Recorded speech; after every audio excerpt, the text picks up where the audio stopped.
با وجود هوش مصنوعی تمام شغلای دنیا از دست میرن و عملاً همه بیکار میشن.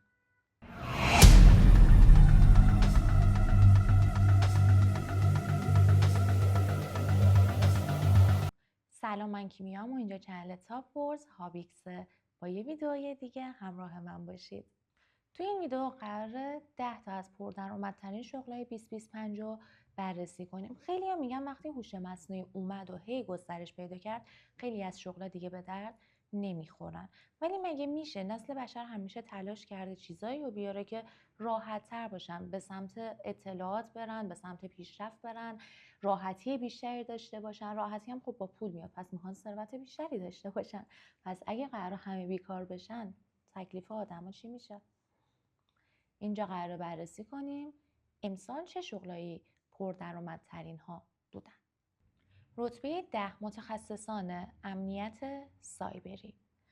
انقدر حملات سایبری توی سالهای اخیر زیاد شده که کسایی که اطلاعات و داده هایی دارن و مدیران کسب و کاری هستن حاضرن میلیون ها دلار هزینه کنن تا داده هاشون از بین نره. پس کسی که میاد از این داده ها و اطلاعات حفاظت میکنه و مدیریتشون میکنه قطعا درآمد خیلی زیادی داشته. به خاطر همین توی سال 2025 دهمین رتبه پردرآمدترین شغل مربوط به کسایی میشده که این تخصص رو داشتن و امنیت داده ها رو انجام میدادن.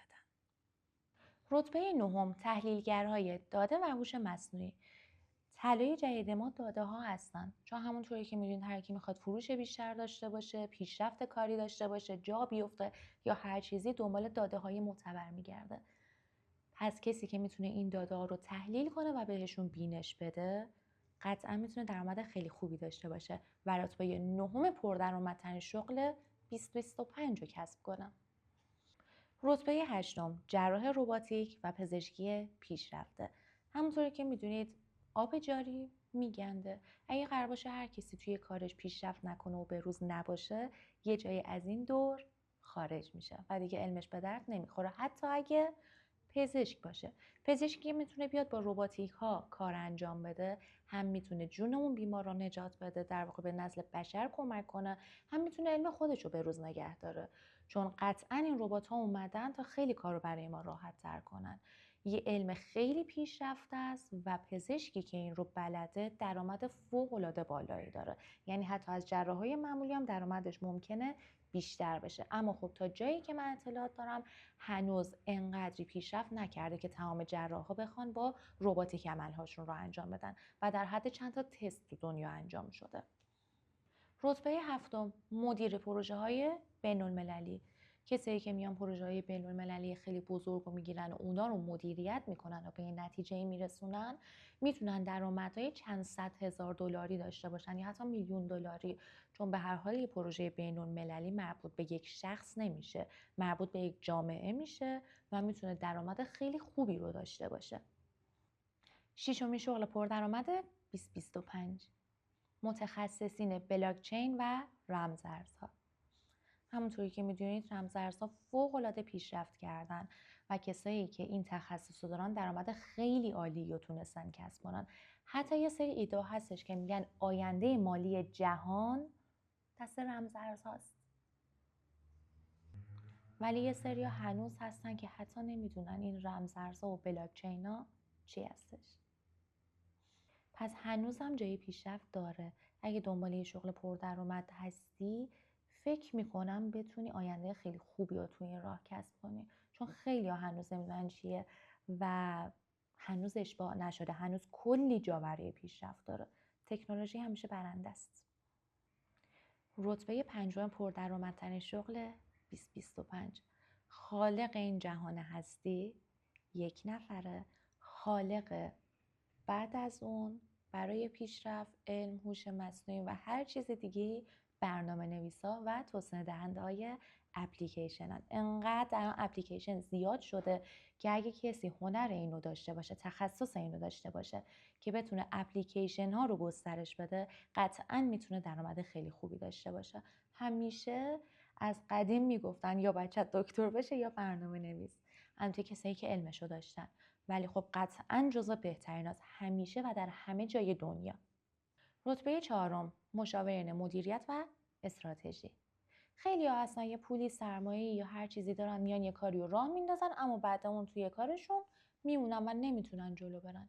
خیلی از شرکت‌های کوچیک، بزرگ، کارهای حتی خیلی عامیانه وقتی میخوان یه تصمیمی بگیرن، یه پیشرفتی کنن یا یه کار جدیدی برای اون بیزنسشون انجام بدن نیاز دارن یه مشاوره که تخصصش استراتژی چیدن و مدیریت کردن کسب و کار هاست و بیارن بهش کلی درآمد بدن، پول پرداخت کنن که اون بیاد برای اینها استراتژی کار بچینه.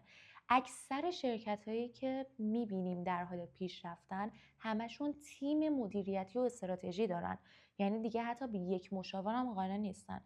قطعا مشاورین تجربه کاری باید داشته باشن اما مثل شغلای دیگه اونقدر سخت نیستش، میارزه به این که بخوای وقتتو بذاری یاد بگیری و 4مین شغل پردرآمد دنیا رو داشته باشی با یه استراتژی ساختن. 3مین شغل پردرآمد دنیا توی سال 2025 متخصص هوش مصنوعی و یادگیری ماشین. کسی که میتونه با هوش مصنوعی کار کنه قطعاً حال و آینده خیلی خوبی رو داره. هوش مصنوعی قلب اقتصاد دنیا شده و خواهد بود، همینطوری هم مدام رو به پیشرفته. پس هیچ شکی نیستش که کسی که بلده این کار رو انجام بده قطعاً درآمد خیلی خوبی داره.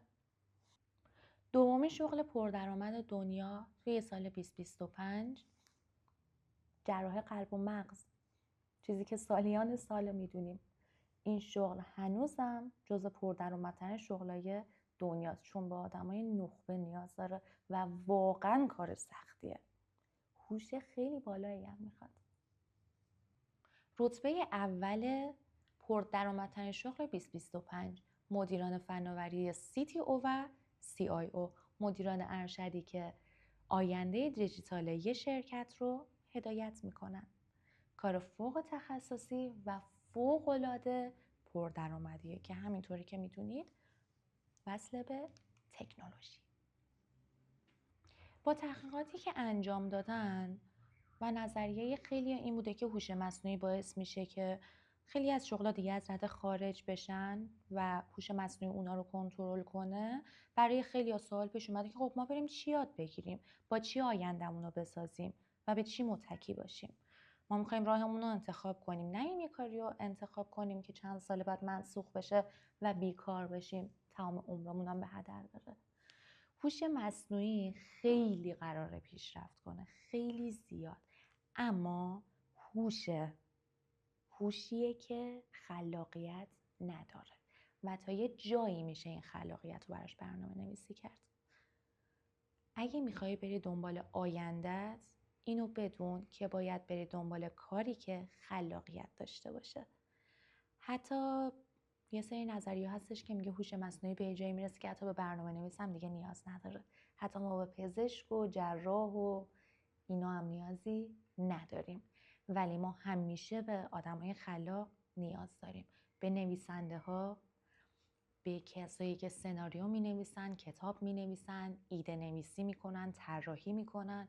همیشه به خلاقیت نیاز داریم. هر شغلی رو که دوست داری انجام بدی کنارش یه خلاقیت رو حتما انتخاب کن. اینم از 10 شغل پردرآمد 2025. به نظر شما کدومش میتونه براتون پردرآمدتر باشه؟ کدومش رو شما میتونید انجام بدید تا جزو 10 برتر دنیا باشید؟ اگه این ویدیو رو دوست داشتی لطفا منو سابسکرایب کن و زنگوله رو فعال کن که به محض منتشر شدن ویدیوها بتونی اونا رو ببینی. مرسی که تا آخر ویدیو همراه من بودی. خداحافظ.